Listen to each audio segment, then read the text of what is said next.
Saya tidak menyangka bahwa bacaan Alkitab hari ini menjadi sangat pas dengan situasi negara kita pada saat ini.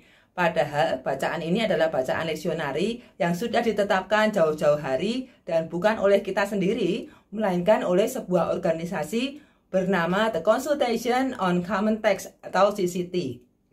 Jadi dari bacaan Alkitab hari ini, mari kita fokus pada pesan firman Tuhan, apa yang dapat kita hayati dan terapkan dalam hidup keseharian kita, dan tidak serta-merta mengaitkannya dengan kondisi negara kita saat ini. Karena firman Tuhan ini ditulis dalam Alkitab jelas bukan untuk tujuan itu. Nah, oleh karena itu mari kita berdoa sebelum merenungkan firman Tuhan. Tuhan, kami mau merenungkan firman-Mu, buatlah kami mengerti dan mampu menerapkannya dalam kehidupan kami, supaya hidup kami sesuai dengan kehendak-Mu. Amin. Bacaan hari ini dari kitab Ulangan pasal 3 ayat 23-27 yang demikian. Juga pada waktu itu aku mohon kasih karunia daripada Tuhan demikian. Ya Tuhan Allah, Engkau telah mulai memperlihatkan kepada hamba-Mu ini kebesaran-Mu dan tangan-Mu yang kuat. Sebab Allah manakah di langit dan di bumi yang dapat melakukan perbuatan perkasa seperti Engkau? Biarlah aku menyeberang dan melihat negeri yang baik yang di seberang sungai Yordan, tanah pegunungan yang baik itu dan gunung Libanon. Tetapi Tuhan murka terhadap aku oleh karena kamu dan tidak mendengarkan permohonanku. Tuhan berfirman kepadaku, cukup, jangan lagi bicarakan perkara itu dengan aku. Naiklah ke puncak gunung Pisga dan layangkanlah pandanganmu ke barat, ke utara, ke selatan, dan ke timur, dan lihatlah baik-baik, sebab sungai Yordan ini tidak akan kau seberangi. Dan berilah perintah kepada Yosua, kuatkan dan teguhkanlah hatinya, sebab dialah yang akan menyeberang di depan bangsa ini, dan dialah yang akan memimpin mereka sampai mereka memiliki negeri yang akan kau lihat itu. Demikianlah kita tinggal di lembah di tentangan Bet Peor. Musa telah melalui banyak hal. Dia telah berbuat banyak kebaikan bagi umat Tuhan. Dia telah menjawab panggilan Tuhan. Dia memimpin umat keluar dari tanah perbudakan. Dia juga menerima firman Tuhan dan menyampaikannya kepada umat. Dia memimpin umat di padang gurun dan juga memimpin mereka mengatasi pemberontakan demi pemberontakan, baik yang dilakukan oleh umat Israel sendiri maupun peperangan-peperangan dengan bangsa lain. Dia sudah menjadi perantara antara Israel dengan Allah. Pokoknya Musa sudah melakukan banyak kebaikan dan berjasa. Tetapi lalu Tuhan mengatakan bahwa dia tidak boleh memasuki tanah perjanjian. Mengapa? Dalam Bilangan 20 kita dapat mengetahui bahwa Musa pada waktu itu terprovokasi oleh gencarnya keluhan umat Israel soal kekurangan air di Meriba.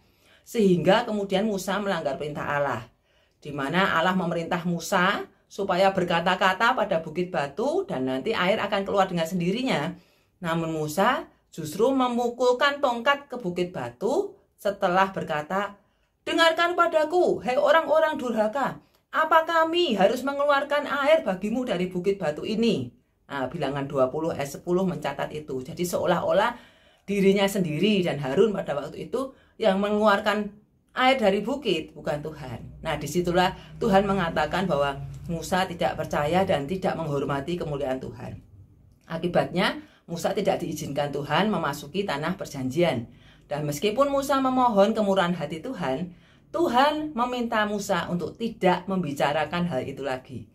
Musa hanya diberi kesempatan untuk memandang tanah perjanjian dari puncak gunung Pisga. Tuhan mengatakan bahwa Yosua lah yang akan memimpin Israel masuk tanah perjanjian. Sudah begitu, Musa masih disuruh untuk menguatkan dan meneguhkan hati Yosua untuk menjadi pemimpin yang baru. Mungkin jika kita menjadi Musa, kita sudah sakit hati, kecewa, dan marah pada Tuhan. Kita merasa diperlakukan tidak adil. Saya yang berjasa, mengapa orang lain yang menikmatinya? Saya yang bersusah payah melayani Tuhan, kenapa Tuhan malah menunjuk orang lain? Tetapi, apakah Alkitab menceritakan Musa marah seperti itu? Ternyata tidak. Ia tahu siapa Yosua, ia tahu kualitas iman Yosua dan keberaniannya untuk percaya kepada Tuhan. Itu sudah terbukti saat ia menjadi bagian dari 12 pengintai di Yeriko, di mana 10 orang pengintai melemahkan iman orang Israel, namun Yosua dan Kaleb menguatkan iman mereka bahwa mereka pasti bisa mengalahkan Yeriko karena Tuhan di pihak mereka. Musa sendiri bahkan yang meletakkan tangan ke atas kepala Yosua untuk menjadi pemimpin yang baru, sehingga seluruh orang Israel pun hormat dan patuh pada Yosua. Musa dengan legawa, ia menyerahkan tongkat kepemimpinan kepada Yosua. Ia yakin Tuhan tidak salah orang.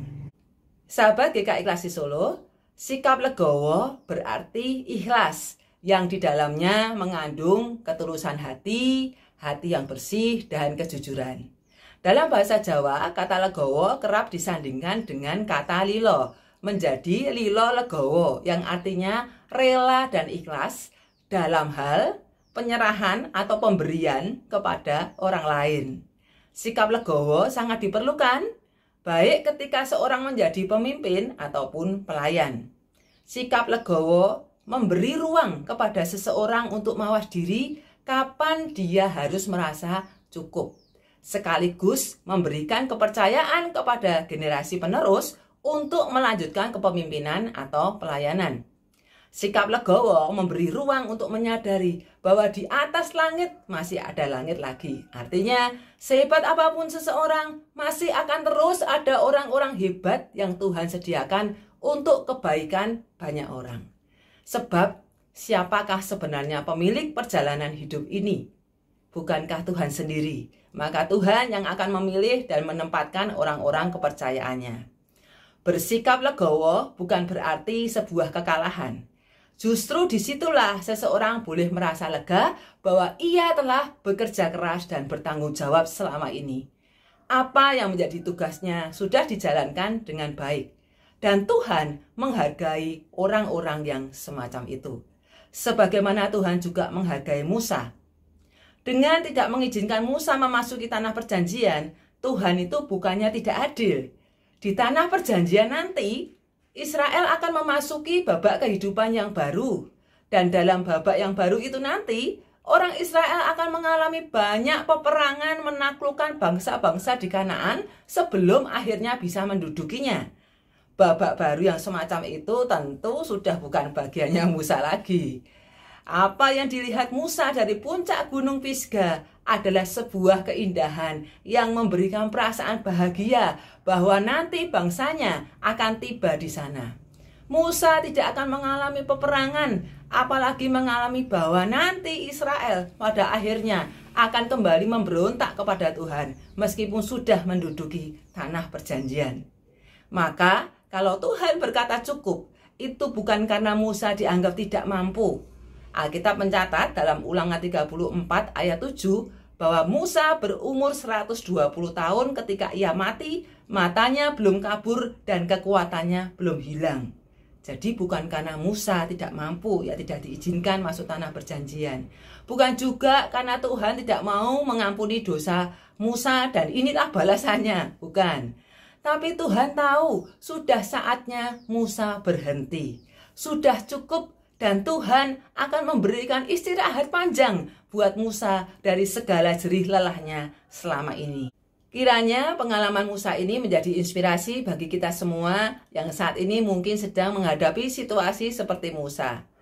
Tidak perlu iri pada orang baru. Tidak perlu merasa disingkirkan karena merasa sudah tidak berguna. Tidak perlu uring-uringan dan merasa semua jasa kita tidak dihargai dan dilupakan begitu saja. Tidak perlu juga merasa bahwa kalau bukan saya, nanti pasti hasilnya tidak beres semuanya. Jangan. Sikap-sikap itu tidak akan membuat kita menjadi lebih diakui dan dihargai. Itu justru akan menunjukkan bahwa kita adalah orang yang memiliki nilai diri yang rendah, yang tidak pernah bisa merasa cukup. Yakinlah, penghargaan itu datangnya dari Tuhan. Bagi yang sudah berjerih lelah, Tuhan akan mengatakan, masuklah dan turutlah dalam kebahagiaan Tuhanmu. Amin. Tuhan memberkati.